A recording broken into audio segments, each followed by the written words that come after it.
বন্ধুরা, আজ আমি আবারও হাজির হয়ে গেছি। আর আজ আমি তোমাদের সাথে শেয়ার করব মটরশুঁটি বা কড়াইশুঁটি দিয়ে দারুণ একটা ইউনিক রেসিপি। তাহলে চলো সাথে থাকো আর দেখে নাও আজকের রেসিপি।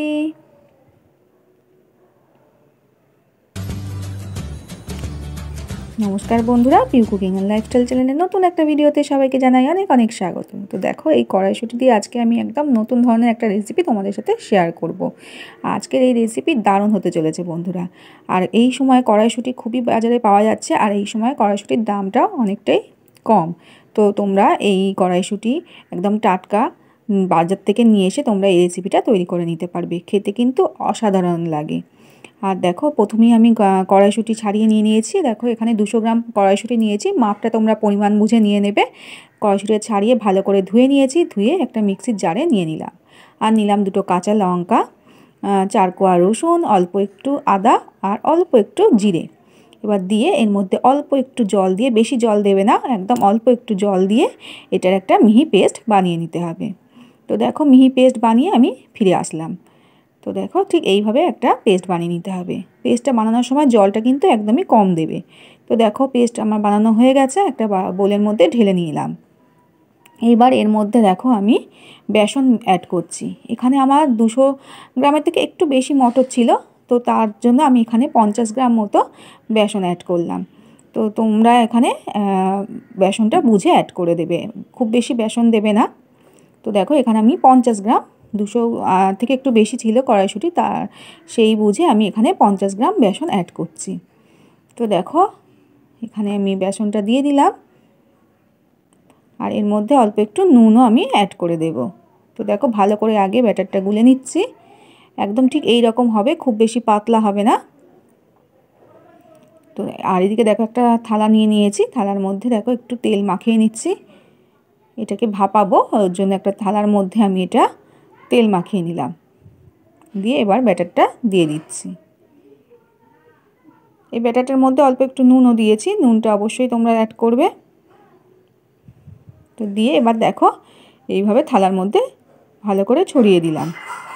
এবার একটা কড়াইতে জল বসিয়ে দিয়েছি। জলটা ফুটে উঠলে একটা স্ট্যান্ড বসিয়ে থালাটা আস্তে করে ওর মধ্যে বসিয়ে দিলাম। দিয়ে এবার ঢাকা দিয়ে দিলাম, একটু ভাপিয়ে নেব। 10 মিনিট ভাপালেই হয়ে যাবে। এবার দেখো, মিক্সির জার আবারও নিয়ে নিলাম। নিয়ে এখানে আমি 2 পেঁয়াজ কুচো করে রেখেছিলাম, সেই পেঁয়াজ কুচোটা দিয়ে দিলাম। আর দিলাম আরও 4-5 কোয়া রসুন আর হাফ ইঞ্চ মতো আদা। দিয়ে এবার অল্প একটু জল দিয়ে এইটাও একটা মিহি পেস্ট বানিয়ে নেব। তোমরা চাইলে এটা মিহি করে কুচিয়ে নিতে পারো। তো আমি একটু পেস্ট করে নিচ্ছি। আর এর মধ্যে দেখো, একটা কাঁচা লঙ্কাও দিয়ে দিলাম। ঝালটা অবশ্যই পরিমাণ বুঝে দেবে, বেশি ঝাল খেলে তোমরা ঝালটা একটু বাড়িয়ে দেবে।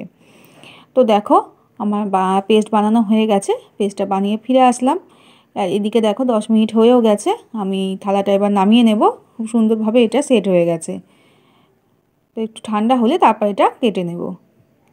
এবার দেখো, কড়াইটা পরিষ্কার করে এবার আমি কড়াইয়ের মধ্যে দিয়ে দিলাম সর্ষের তেল। 2 বড় চামচ সর্ষের তেল দিলাম। দিলাম একটা তেজপাতা আর গোটা গরম মশলা আর জিরে ফোড়নে দিলাম। গোটা জিরে, তেজপাতা আর গোটা গরম মশলা ফোড়নে দিলাম। 2 এলাচ, দারচিনি আর লবঙ্গ। এবার ফোড়নটা একটু হতে দেব। সুন্দর একটা ফোড়ন থেকে গন্ধ বেরোলে আমি যে পেঁয়াজের পেস্টটা বানিয়েছিলাম, পেঁয়াজ আদা রসুন, সেই পেস্টটা দিয়ে দিলাম। এবার ভালো করে তেলের উপর এই পেঁয়াজের পেস্টটাকে ভালো করে ভেজে নেব। আগে একটু ভাজা ভাজা হয়ে যাওয়ার পর এখানে দেখো, আমি 2 টমেটো পেস্ট করে রেখেছিলাম, সেই টমেটোর পেস্টটা দিয়ে দিলাম। আগে প্রথমে পেঁয়াজটা দিয়ে একটু ভালো করে নাড়াচাড়া করবে, তারপর টমেটোর পেস্টটা অ্যাড করবে। তো দেখো, টমেটোর পেস্টটা দেওয়ার পর ভালো করে আমি আবারও নাড়াচাড়া করে নিচ্ছি। সুন্দরভাবে কষিয়ে নিতে হবে। এই গ্রেভিটা খেতে দারুণ হয়। তো সুন্দরভাবে, যত সুন্দরভাবে কষাবে তত সুন্দর কিন্তু রেসিপিটা রেডি হবে। আর মশলাটা খেতে ভালো লাগবে, গ্রেভিটা খেতে ভালো লাগবে। আর এখানে আমি দিয়ে দিলাম দেখো নুন, পরিমাণ বুঝে নুন দিয়ে দিলাম। দিলাম পরিমাণ মতো হলুদ গুঁড়ো। দিয়ে দেখো, ভালো করে নাড়াচাড়া করছি। তারপর দিয়ে দেবো এখানে আমি লঙ্কার গুঁড়ো। লঙ্কার গুঁড়োটা অবশ্যই আবারও বলছি, ঝালটা তোমরা অবশ্যই বুঝে অ্যাড করবে। এখানে কাঁচা লঙ্কাও দিয়েছিলাম পেস্টের মধ্যে, তার জন্য লঙ্কার গুঁড়োটা অবশ্যই বুঝে দিতে হবে। তো দেখো, তারপর দিয়ে দিলাম এখানে আমি ধনে পাউডার।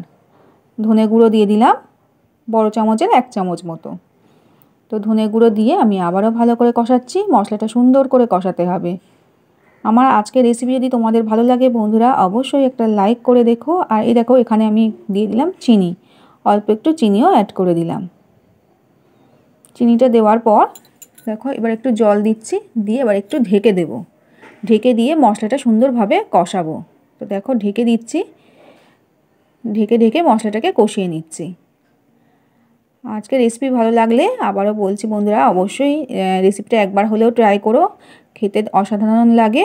আর রেসিপি যদি ভালো লাগে তাহলে সবার সাথে একটু শেয়ার করে দিও, আর একটা লাইক করতে ভুলো না, আর কমেন্টে জানিও তোমাদের কেমন লাগলো। চ্যানেলে যদি নতুন বন্ধু এসে থাকো, আমার রেসিপি দেখছো, যদি ভালো লাগে তাহলে অবশ্যই চ্যানেলটিকে সাবস্ক্রাইব করতে ভুলো না। তো দেখো ভালো করে মশলাটা কষিয়ে নেওয়ার পর আমি জল অ্যাড করে দিলাম। এইবার দেখো এটা আমি কেটে নেব, ঠান্ডা হয়ে গেছে। এবার সুন্দরভাবে আমি এটা পিস পিস করে কেটে নিচ্ছি, চৌকো চৌকো করে এটা কেটে নেব। তো তোমরাও তোমাদের পছন্দ মতন শেপ করে কেটে নিতে পারবে। তারপর এটা আস্তে আস্তে করে দেখো একটা খুন্তি দিয়ে আমি উঠিয়ে নেব। সুন্দরভাবে এটা কিন্তু উঠে যাবে, যেহেতু থালার মধ্যে তেল দিয়ে আমি রেখেছি, মানে এটা বসিয়েছিলাম, তো সুন্দরভাবে কিন্তু এটা উঠে আসবে। এই দেখো দেখে বুঝতেই পারছো সুন্দর করে কিন্তু এটা উঠে গেল। এইবার আমি যে গ্রেভিটা করতে বসিয়েছি, গ্রেভিটা সুন্দরভাবে ফুটে গেলে তারপর এগুলোকে গ্রেভির মধ্যে ছেড়ে দেব। তো দেখো দিয়ে দিচ্ছি। মটরশুঁটির এই সবজিটা খেতে কিন্তু দারুণ হয়, আবারও বলছি তোমরা একবার হলেও বাড়িতে ট্রাই করো বন্ধুরা, একদম নতুনত্ব একটা রেসিপি। এবার দেখো এখানে আমি অল্প একটু কসৌরি মেথি অ্যাড করে দিলাম, একটু হাতের মধ্যে ঘষে আমি কসৌরি মেথি দিয়ে দিলাম, দিয়ে এবার একটু ঢেকে দিচ্ছি। তো ঢেকে দেওয়ার পর দেখো আবারও ঢাকা খুলে নিলাম, দিয়ে এবার এখানে আমি গরম মশলা একটু থেতো করে নিলাম, এলাচ, দারচিনি, লবঙ্গ। তোমরা চাইলে এখানে গরম মশলার গুঁড়ো ব্যবহার করতে পারো, কিন্তু আমি একটু গোটা গরম মশলা থেতো করে দিলাম। এতে কি হয়, আমার বেশি ভালো লাগে গোটা গরম মশলা, তো তার জন্য আমি গোটা গরম মশলা একটু থেতো করে দিয়ে দিলাম। আর সবশেষে দিয়ে দিলাম ধনেপাতা কুচো। ব্যাস একদম রেডি হয়ে গেল আজকে কড়াইশুঁটির এই সবজিটা। আজকের রেসিপি যদি তোমরা ফেসবুক থেকে দেখে থাকো বন্ধুরা, তাহলে তোমরাও অবশ্যই একটা লাইক করে দেখো, আর কমেন্টে জানিয়ে তোমাদের কেমন লাগলো। প্রোফাইলে নতুন হলে প্রোফাইলটা ফলো করতে ভুলো না। তো দেখো একদম রেডি, একটু স্ট্যান্ডিং টাইমে রাখবো, রেখে সার্ভ করে দেব।